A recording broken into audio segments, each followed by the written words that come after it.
If Muslims are the enemy of Christians, then why is it that Christians spend more time attacking Muslims than Muslims actually attack Christians?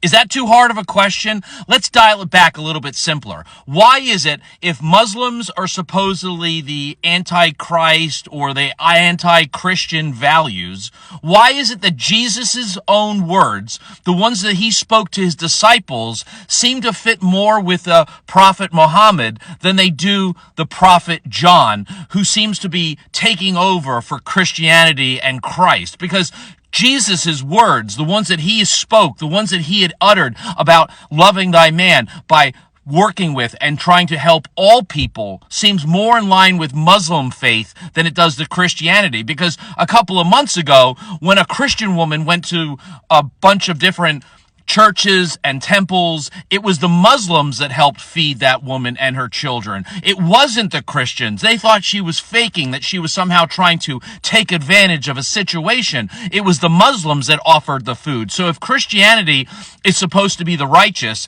and Muslims are the bad, then why is it that Christians seem to be putting down Muslims far more and are attacking them far more than the Muslims are attacking Christians? Or is this all a blue and white country thing that has created this propaganda to make Muslims seem to be the enemy, when the fact is this bureaucracy needs a villain and the Muslims have been dubbed, because without that, they don't have the justifications for a $1.7 trillion national defense that seems to be unable to even beat a small country like Iran. What do you think about that? يتبع المسلمين سنة النبي محمد عليه الصلاة والسلام، والنبي محمد قال: لا تذهب إلى فراشك بطنك ممتلئة وجارك جائع. لماذا المسلمين يعطون دون أن يفكرون أو يبدأون؟ Do you have any idea why a mosque would give a woman formula for her baby when Christian churches said no? I'll explain to you now. The mosque, the Muslim people within the mosque, follow two orders of scripture.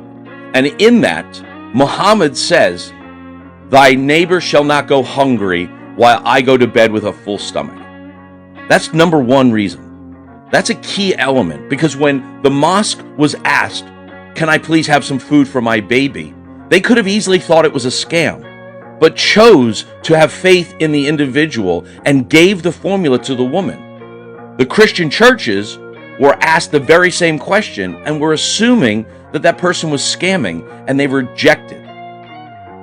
The second reason, which is going to upset a lot of you, is that it appears to me that the Muslims, as well as the Quran and Hassad, actually seems to operate closer to what Jesus would do than what Christians would do, which makes sense considering Jesus was born in the Middle East. So the belief that you're going to help your fellow man, regardless of whether or not they're lying or not, because you're just doing the right thing because it's the right thing, seems to set pretty hard in this.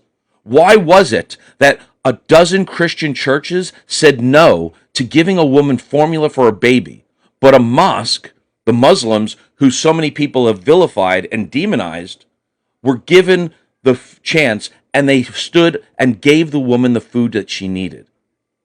Perhaps maybe we don't understand Muslims as best as we could, and perhaps the Christians are getting more of a benefit of the doubt than they deserve.